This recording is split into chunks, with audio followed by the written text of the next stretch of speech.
আজ আমি করব পোড়া বেগুনের ভর্তা। এখানে আমি 3টে বেগুন নিয়েছি, একটি কাঠির সাহায্যে ছিদ্র ছিদ্র করে নিয়েছি, এতে পোড়াটা ভালো হয়। উনুনে পোড়াচ্ছি, এতে সুন্দর একটা গন্ধ আসছে। বেগুন আমার কিন্তু প্রায় পোড়ানো হয়ে গেছে। এই দেখো কি সুন্দর কচি বেগুন।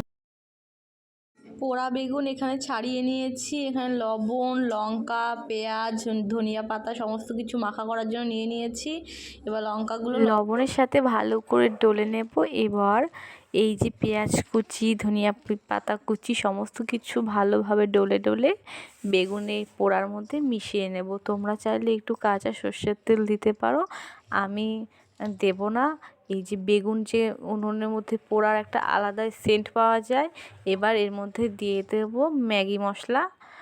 বাইরের থেকেও ম্যাগি মশলা কিনে নিতে পারো, আমার কাছে একটা ম্যাগি ছিল, সেই মশলাটা আমি দিয়ে দিচ্ছি। আর ভালোভাবে মাখিয়ে নেব। গরম গরম রুটি ভাতের সাথে এই বেগুন ভর্তা কিন্তু দারুণ চমৎকার লাগে। আমার হয়ে গেছে বেগুন ভর্তা। তোমাদের ভিডিওটা কেমন লাগলো অবশ্যই জানিও। পরবর্তী ভিডিওতে আবার দেখা হচ্ছে।